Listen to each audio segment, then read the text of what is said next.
Here's an example for you. I could be your father's first cousin. Once in a generation, the Keneally spit out a dark one. Like my brother Jamie? Aye. I could be the one ahead of him. Will he know me? You can talk to me if you like, but there's no saying if you'll talk back. He's a bit special, if you know what I mean.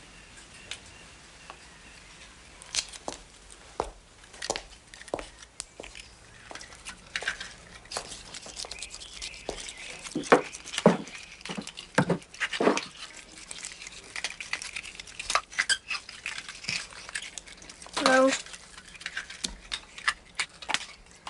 I'm Fiona. Fiona Keneally. You know my father? I know you. You do? You're after something. I am. It's plain as day. Will I find it? I've no idea of the future. I can see the past quite well.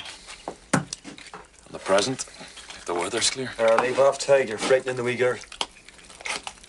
She's not easily frightened, this one. Am I right? Do you know why I'm dark? Because his brain's full of shoe polish and it's leaking. That's enough out of you! Easy, Tig.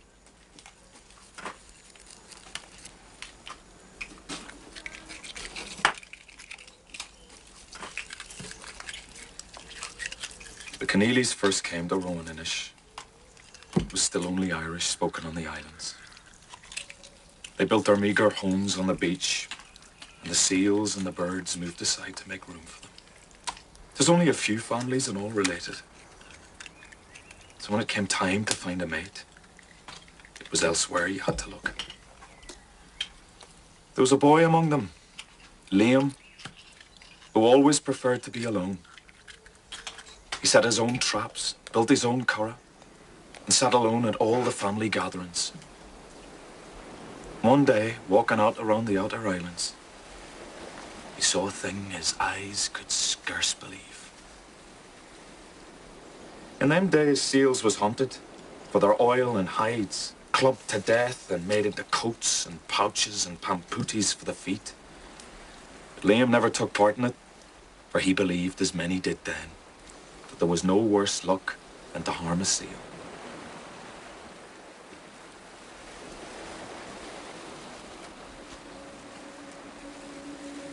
Liam had seen a selkie, a creature that's half human and half beast. Old stories told of such creatures luring ships onto the rocks and pulling sailors down into the drink. But all Liam knew was he'd never seen a woman so lovely in all his life.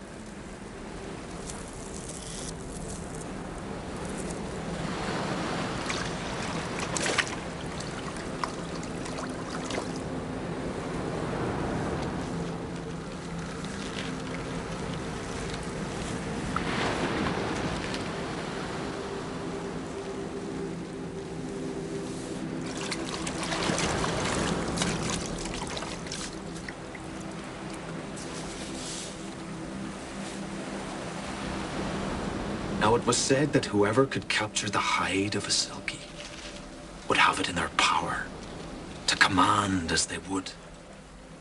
The selkie maid had seen men before, fled from their fishing hooks and their spears and mattocks, but never had she seen one as glorious handsome as Liam Keneally.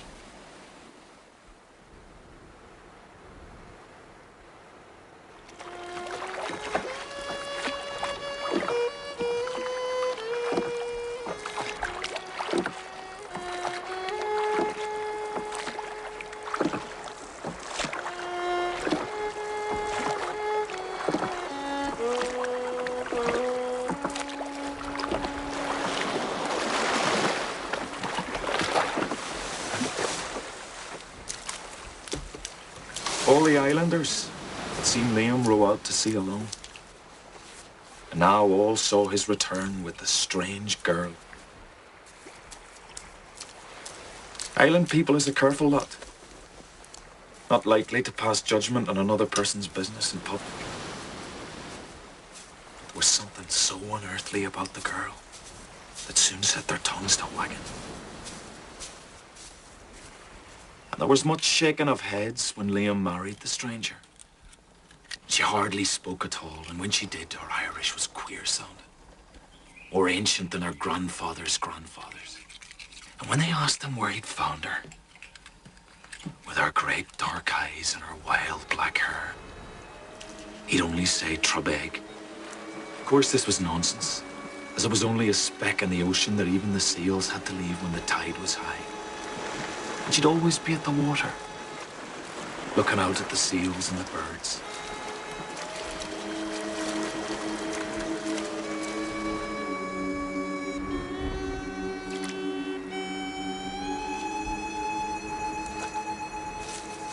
And she'd come back each day with her hands full of shellfish and seaweed, which she'd simmer over a driftwood fire in a manner all her own.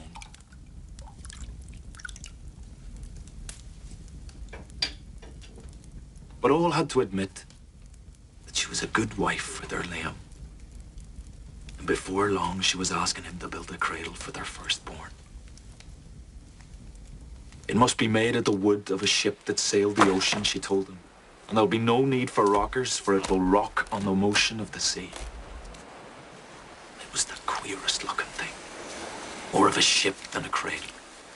And carved with shells and fish and seaweed.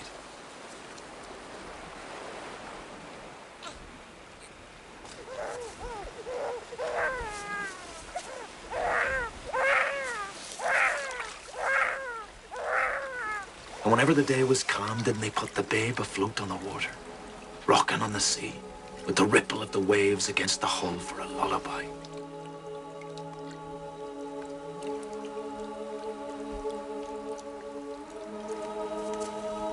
Now the years passed, and Liam and Nuala, for that's what the Selkie called herself, was happy in their work, and their love grew, and they had many children. With all that, there was always a touch of sadness about Nuala. And she spent long hours looking out at that she'd come from, and listening to the cries of the seals on the outer islands.